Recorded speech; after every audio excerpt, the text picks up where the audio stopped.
काली नजर। माँ, माँ। अरे क्या माँ माँ कर रहा है? बकरी का बच्चा है क्या? अरे माँ, मजाक छोड़ो। मुझे फाइनली वो मेन चौराहे वाली दुकान मिल गई है।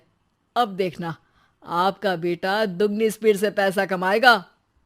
उफ़, ये क्या? मेरी ऑनलाइन मेकअप क्लास चल रही है। इतनी जोर से क्यों बोल रहे हो आप दोनों?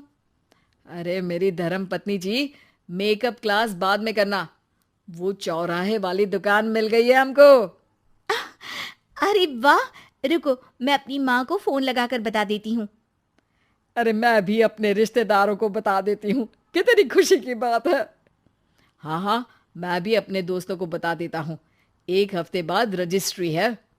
बस, घर में खुशी का मौका था। उन तीनों ने अपने अपने फोन उठाए और लोगों में बात फैलाना शुरू कर दिया। और रही सही कसर, श्वेता बहू ने अपने पड़ोस में सबको बताकर कर दी। अरे वर्मा आंटी, अब हम भी जल्दी कार ले लेंगे। घर का रेनोवेशन होगा और ठाट से रहेंगे हम भी। अरे, ऐसा क्या हुआ? लॉटरी बाटरी लग गई है क्या? अरे, इस बार चौराहे वाली मॉल में हमको भी दुकान मिल गई है।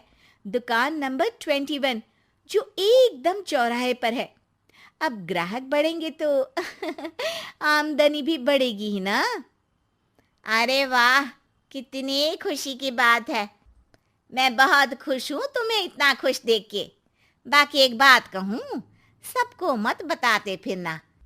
किसी की नजर लग जाएगी तो खुशी की खबर वापस लौट जाएगी। हैं? ऐसे थोड़ी ना होता है। अब डरा रही हो। अरे सही कह रही हूँ। काली नजर कहते हैं इस चीज को, जब आप किसी को कुछ बताओ और वो काम बिगड़ जाए। अरे लेकिन मैं तो। तुमने सबको बता दिया ना? हाँ, फोन लगा लगा के। अब बच के रहना। काली नजर बड़ी खतरनाक होती है। श्वेता इतनी खुश रहती है कि वो वर्मा आंटी की बात पर ध्यान ही नहीं देती, जबकि पड़ोस में और भी लोगों से खुशी की खबर शेयर करती रहती है। अगले दिन राजेश बहुत दुखी होकर घर आता है। अरे बेटा, क्या हुआ? मुंह क्यों सूजा हुआ है? मधुमक्खी ने काट लिया क्या? माँ, वो दुकान किसी और के पास चली गई। किसी ने ज्यादा भाव लगा दिया। अरे पर बात तो आपसे हुई थी ना उस दुकान वाले की। हाँ, आज मैं टोकन अमाउंट देने गया था, तब मुझे पता चला। कोई आकर सुबह मुझसे पहले ही ज्यादा अमाउंट दे गया। हम्म, काली नजर। क्या? क्या कहा? वर्मा आंटी ने समझाया था कि किसी को बताना मत, वरना काली नजर लग जाएगी। अच्छा, तुम्हें उनकी बात मान लेनी चाहिए थी।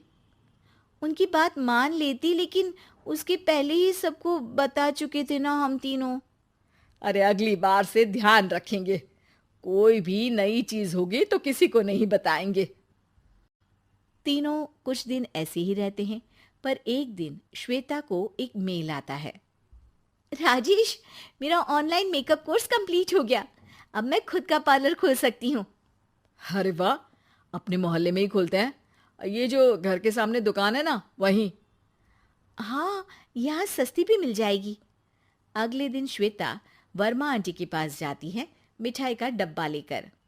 अरे आओ आओ, कैसे आना हुआ? जोर से नहीं बोलूंगी।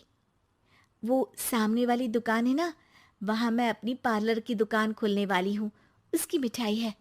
अरे वाह, बहुत बधाई हो तुमको। हाँ, मैं कमाने लगूंगी तो राजेश पर पूरे घर का बोझ नहीं रहेगा ना आंटी जी। ये तो है। पर ये बता कि तूने ये बात किसी और को तो नहीं बताई ना? अरे नहीं नहीं, पिछली बार गलती कर दी थी। काली नजर लगी किसी की और राजेश के हाथ से वो दुकान चली गई थी। सबको मत बताना। चलो मैं चलती हूँ, कल दुकान की बात करने भी तो जाना है। अगले दिन श्वेता दुकान के लिए मालिक से बात करने जाती है। अरे लेकिन दुकान तो हम कल रात को ही किसी को दे चुके हैं। कल ही? हाँ, कल ही। 2 दिन बाद कोई यहाँ पार्लर भी खोल लेगा। अब कहीं और दुकान देख लीजिए। अरे पर हमको भी तो पार्लर ही खोलना था। हाँ भाई, एक ही दुकान है, आधी आधी तो नहीं दे सकता ना मैं। राजेश और श्वेता घर पर हताश होकर आ जाते हैं। इस बार तो किसी को बताया भी नहीं था, अब किसकी काली नजर लग सकती है। सुनो, तुमने माँ को बताया था क्या? अरे कैसी बात कर रही हो, माँ की नजर थोड़ी ना लगेगी। पक्का तुमने किसी को नहीं बताया था ना? सिर्फ वर्मा आंटी को बताया था, उन्होंने ही मुझे किसी को नहीं बताने को कहा। अरे यार, तुम भी सही हो, मेरी माँ को नहीं बताने को कह रही हो, पर वर्मा आंटी को बताना तुम्हें जरूरी लगा। अरे वर्मा आंटी ने ही तो काली नजर के बारे में बताया था ना, वो हमेशा हमारा भला ही तो चाहती है। मेरी माँ भी हमारा भला ही चाहती है। अरे पर चिल्ला क्यों रहे हो? बात नहीं कर सकते क्या आराम से? नहीं आता हो आराम से बात करना, और करना भी नहीं चाहता हूं मैं। दुकान जाने का दुख गुस्से में बदल गया था और राजेश और श्वेता में बात बंद हो गई थी। 2 दिन बाद मोहल्ले में पार्लर का इनॉग्रेशन हुआ, जिसमें मोहल्ले के सभी लोगों को बुलाया गया, पर श्वेता, राजेश और माँ नहीं जाते। माँ, अंदर आ जाओ, क्या देख रही हो? अरे नया पार्लर देख रही हूं अपने आंगन से। देखो, माँ को दूसरे का सुख देखने में कितना मजा आ रहा है, मेरा दुख नहीं दिख रहा इन्हें। यह मेरा पार्लर भी तो हो सकता था। अरे चुप रहो यार, हर बात में लड़ाई क्यों ढूंढ रही हो? राजेश और श्वेता फिर बहस करने लगते थे। तभी माँ ने दोनों को बाहर बुलाया। अरे जरा देखो तो, दुकान चलाने वाले का बोर्ड पर नाम क्या लिखा है? श्रुति वर्मा। गाड़ी निकाले बेटा, हमें कहीं जाना है। काली नजर का इलाज कराने? राजेश अपनी बाइक निकालता है। तीनों ट्रिपलिंग कर रहे हैं। माँ राजेश को उस मॉल वाली दुकान पर लेकर जाती है जहां राजेश अपनी दुकान खोलने वाला था। यही दुकान लेना चाहता था ना तू? हाँ, पर इनको भी दुखी करने लेकर आई हो क्या यहाँ पर दुकान दिखाकर? वहां काफी नहीं था? अरे श्वेता, थोड़ा सब्र रख, अभी पता चलेगा कि हम यहाँ क्यों आए हैं। बता, इस दुकान चलाने वाले का नाम क्या है? अनुपम वर्मा। कुछ समझ में आया? वो दुकान वाली श्रुति वर्मा, ये दुकान वाला अनुपम वर्मा, और हमारे पड़ोस में हमने उस दुकानों के बारे में बताया किसको था? अब वर्मा आंटी को। मतलब वर्मा आंटी ही हमारा काम बिगाड़ रही है? नहीं नहीं, ऐसा नहीं हो सकता, ये बस इत्तेफाक है। राजेश अपना फोन निकालता है और श्रुति वर्मा और अनुपम वर्मा के नाम फेसबुक पर सर्च करता है, जहां ये दोनों ही वर्मा आंटी के रिश्तेदार होते हैं। श्वेता को समझ में आ जाता है कि वर्मा आंटी की ही नजर काली नजर है। अब क्या करना है? कोई भी खुशी की खबर हो तो काली नजर से बचना है, यानी वर्मा आंटी से बचना है। अरे पर मुझे ये समझ में नहीं आया कि वो हमारे साथ ऐसा क्यों करेंगी। अरे बेटा, एक सीख है, दूर के आदमी को आपकी तरक्की से कम परेशानी होगी, पड़ोसी को ज्यादा। दोनों माँ की बात में हामी भरते हैं और अगला काम चुपचाप करने की कसम खाते हैं, ताकि आगे से वर्मा आंटी कोई काम ना बिगाड़ सके। एक दिन छोटी यानी कि मिनी कहती है, देखो दीदी, सॉरी रिन्नी। क्यों? दीदी हूं मैं तेरी, दीदी बोल। नहीं, दीदी होती तो मेरा ख्याल रखती, मुझे क्या पसंद है वो तुझे पता होता। तू तो जानबूझकर ऐसे काम करती है जिससे मैं दुखी रहूं।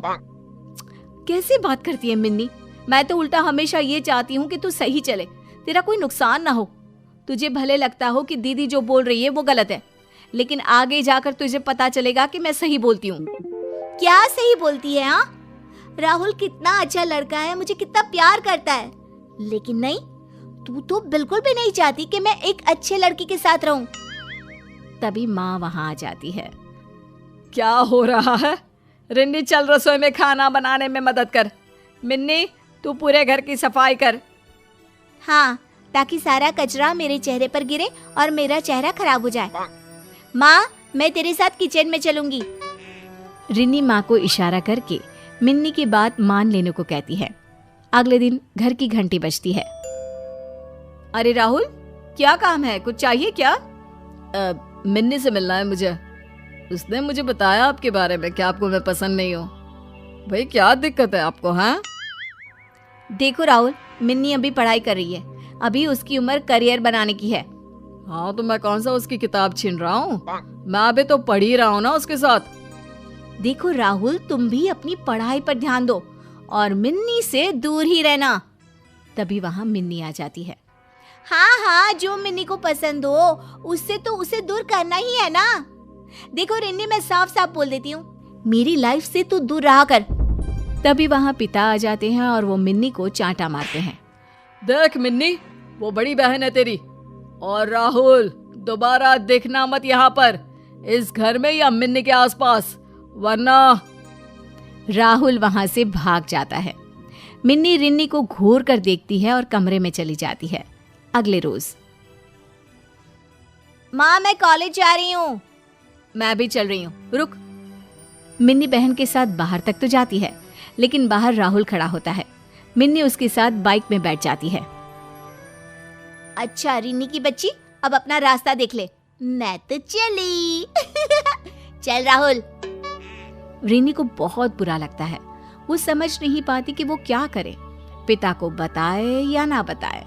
रिन्नी कॉलेज जाती है तो उसे पता चलता है कि मिन्नी तो कॉलेज पहुंची ही नहीं है। वो रीटा से कहती है, रीटा, रिन्नी को देखा क्या? हाँ, उसका मैसेज आया था कि वो शादी कर रही है आज राहुल के साथ। क्या? शादी? फोन करो उसे तुम अपने फोन से। रीटा फोन करती है तो मिन्नी कहती है, हाँ रीटा, आ जाना पहाड़ी वाले मंदिर में। मेरी शादी और मेरी सबसे प्यारी सहेली ना हो। ऐसा कैसे हो सकता है? मैं ना आज बहुत खुश हूँ, जल्दी से आ जा तू। स्पीकर में मिन्नी की बात सुन रही रिन्नी उसे जोर से डांटती है। मिन्नी प्लीज ऐसा मत करना, ये लड़का सही नहीं है, ये ठीक नहीं है। मिन्नी, माँ पापा के बारे में तो सोच। उन लोगों के बारे में क्यों सोचूं जो सिर्फ आपसे प्यार करते हैं? और हाँ, ये शादी सिर्फ आपके कारण ही हो रही है, क्योंकि आप ही हम दोनों की जिंदगी में राहु बनकर खड़ी हैं। अब क्या करेंगी हाँ, जब हम लोग शादी कर लेंगे? रिन्नी परेशान हो जाती है। वो पिता को सारी बात बताती है। पिता पुलिस को लेकर पहाड़ी के मंदिर में जाते हैं, लेकिन तब तक मिन्नी की शादी हो चुकी होती है। वाह पापा, सही वक्त पर आए हैं। अब तो आशीर्वाद दे ही दीजिए। मिन्नी, तेरा मेरा कोई वास्ता नहीं है, तूने मेरी नाक कटा दी। अब वैसे भी मेरे जीवन में तो राहुल है, मैं उसके घर जाऊंगी क्योंकि मेरी शादी हो गई है। नहीं बेबी, मेरे घर कैसे? अभी तो मेरे मम्मी पापा को कुछ भी नहीं पता है। कुछ दिनों के लिए तो तुम्हें अपने घर ही रहना होगा। पिता ये बात सुनकर मिन्नी की ओर देखते हैं और फिर बड़ी बेटी रिन्नी का हाथ पकड़कर कहते हैं, भाई हमें कोई मतलब नहीं है इस लड़की से, जहाँ मर्जी जाए, मेरे घर में इसके लिए कोई जगह नहीं है। रिन्नी पिता को समझाने की कोशिश करती है, लेकिन गुस्से में पिता रिन्नी को वहां से ले जाते हैं। रिन्नी फोन पर रीटा से कहती है, देख रीटा, तू किसी से कुछ ना कहना, उसे अपने घर ले जा और ये मत बताना कि मैंने कहा है। मैं कल तक कोई इंतजाम करती हूँ। हाँ दीदी ठीक है, लेकिन सिर्फ कल तक, उससे ज्यादा मैं भी कुछ नहीं कर पाऊंगी। रीटा मिन्नी को लेकर अपने घर चली जाती है। यहाँ रिन्नी को पूरी रात नींद नहीं आती। उसके मन में बहन को लेकर बहुत चिंता होती है। वो कोई उपाय निकालने की कोशिश करती है और फिर अगले दिन, मिन्नी अब तू जा। वो क्या है ना, तेरी शादी की बात अगर घर में पता चल गई तो मेरे माँ बाप सोचेंगे कि मैं भी तेरे जैसी हूँ। मेरे जैसी मतलब? अरे मेरे जैसी है तभी तो मेरी दोस्त है ना। नहीं यार, तेरे जैसी मतलब हमेशा खुद की खुशी देखना, घर के बड़ों की बात न मानना, एक आवारा से लड़के के साथ पिता की बेइज्जती करके शादी। ये सब समझ रही है ना? हाँ हाँ, शायद समझ रही हूँ। लेकिन अब ये बता कि मैं क्या करूं, कहाँ जाऊं? क्योंकि पापा तो घर में भी घुसने नहीं देंगे। वो रिन्नी भड़का रही होगी उनको। रिन्नी भड़का रही होगी? अरे उन्हीं के कहने से तो मैंने एक दिन तुझे अपने घर में रखा, वरना तेरा तू जान। तू एक काम क्यों नहीं करती, तू राहुल को ही फोन कर लेना। हाँ तू ठीक कहती है, मैं राहुल को फोन करती हूँ, अब बस लेकर जाए वो मुझे यहाँ से। मिन्नी राहुल को फोन करती है लेकिन राहुल का तो नंबर ही बंद होता है। उसका नंबर बंद है, क्या करूँ? देख यार, मैं जितनी मदद कर सकती थी की, अब मैं नहीं जानती, तू जा बस अब यहाँ से। मिन्नी रीटा के घर से चली जाती है। वो किसी तरह राहुल को फोन लगाने की कोशिश करती है लेकिन राहुल का फोन बंद आता है। हार कर मिन्नी राहुल के घर जाने का फैसला करती है। नमस्ते माँ जी, मेरा नाम मिन्नी है, मैं राहुल से मिल सकती हूँ? मिन्नी? कौन मिन्नी? राहुल तो कॉलेज जा रहा है, रुको मैं बुलाती हूँ।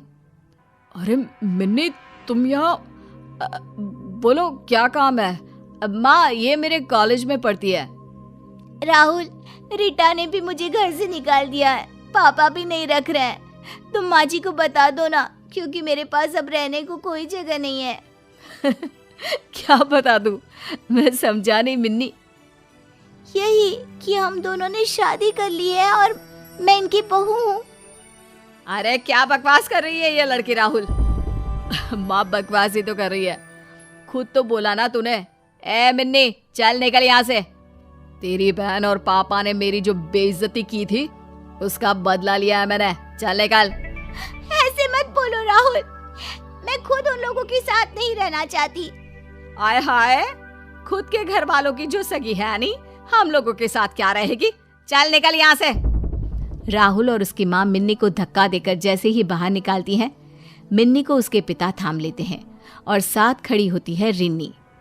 देखिए आंटी जी, आपके बेटे ने मेरी बहन से शादी की है, उसके सबूत है हम लोगों के पास। मुझे माफ कर दो दीदी, चलो अब तो मैं खुद यहाँ रहना नहीं चाहती।